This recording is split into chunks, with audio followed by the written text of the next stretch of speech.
The applause is not for me, it's for Dr. Stephen Ball on the organ.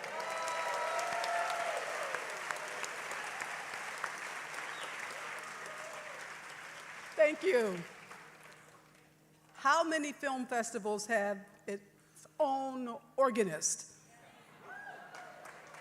You know, I have to stop saying stuff like that because it's going to be bittersweet. It's going to make me, I've gotten my composure again, and I don't want to lose it. To tell you the truth, I should have anticipated this, but I did not.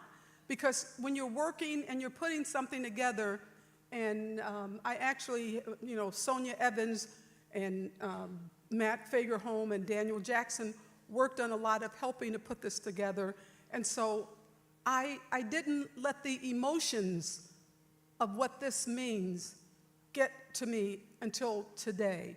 And so you have to bear with me if I cry again, but I'll try not to because the movies are so good. I'm really looking forward to it.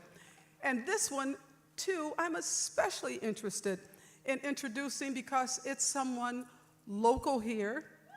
Yeah.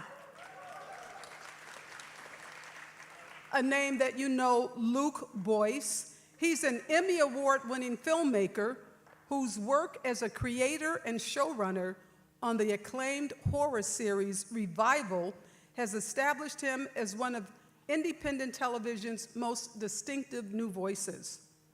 He co-founded Shatterglass Studios in 2008 and later Shatterglass Films, building over 2 decades of production home for narrative and documentary work. And he was a co-founding force behind your very own Flyover Film Studios.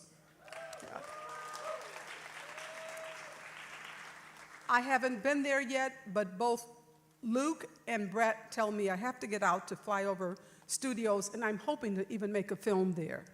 So it's a full production campus bringing professional soundstage infrastructure to downstate Illinois for the first time and extending the state's rapidly growing film industry beyond Chicago.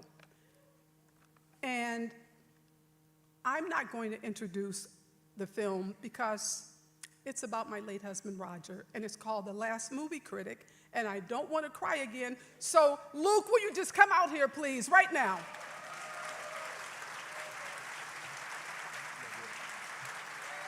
And Michael Moretzi. Sorry. No, it's fine. Nice to see you. Thank you. First, I just want to take a quick moment to thank Chaz and Nate from the bottom of my heart for everything they've contributed to this film, but for what they've done in carrying this festival forward over the years. What they have contributed to build in Roger's name is an act of love, and I think it deserves to be recognized as such. So I just want to give them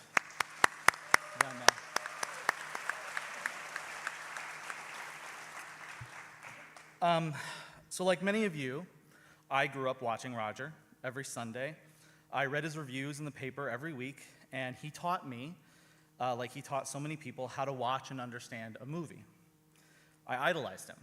And in 2012, after we made our retrospective of that year's festival, which we've done every year here since 2011, Roger sent me an email to tell me how much he loved it, and he, don't mean to brag, but he gave it 4 stars, and I quote. I know that doesn't technically count, but it meant a lot. It meant more than I could possibly convey. Roger has changed my life in many ways, and I've spent the past 15 years finding a way to honor him and what he did for all of us. So thinking about how this will be the last weekend and that we all gather here in this room under this moniker makes today feel more tender and more necessary. And I want this film to honor that. Not just Roger, but this festival, this community, the family of people who showed up year after year because they believed that movies were worth showing up for, just like he did. Which brings me to something I've been thinking about a lot lately as I've been finishing the film. There's a thing you hear some people say in the film industry quite often. We're just making movies, we're not saving lives. It's meant to be self-deprecating, to kind of keep filmmakers' feet on the ground, but the older I get, the more it bothers me, because I don't think it's true. And I don't think Roger Ebert thought it was true either. When you hear Roger talk about movies, really talk about them, he doesn't sound like a man describing entertainment. He sounds like a man describing oxygen. Someone who genuinely believes that the right film, seen at the right moment by the right person, can change the course of a life. I know that's true because it happened to me, here, in this room. So when we set out to make this film, Michael and I, we weren't interested in making another biography. We were making we weren't making another career retrospective. We were trying to understand something harder to name. What does it mean when someone dedicates their entire life to the belief that movies matter? What does that kind of faith look like from the inside? And as I've been working on it, someone kept coming into my mind, unexpectedly and then insistently, Fred Rogers. I know that might sound like a strange comparison, but hear me out for a minute, because I think what Fred Rogers did on a small television screen in a quiet cardigan, and what Roger did on a slightly louder television screen with a thumb pointed at the sky was not so different. They were both building something, not just a body of work, a belief system, a proof of concept for what generosity of spirit actually looks like in practice. Both of them had a mission: to use their reach to make the world a kinder, better place, and the people in it kinder, better people.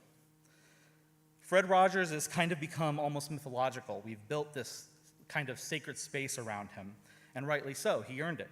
But I believe that Roger lives in that same space, or deserves to, and I hope genuinely that this film can be a small part of helping to build that mythology around him, a mythology he earned not just through what he did, but through the consistency of who he was. Roger reminded us over and over again that a great movie can change a life. It changed his, and through this festival, I know that they've changed us. And that is what this film is about.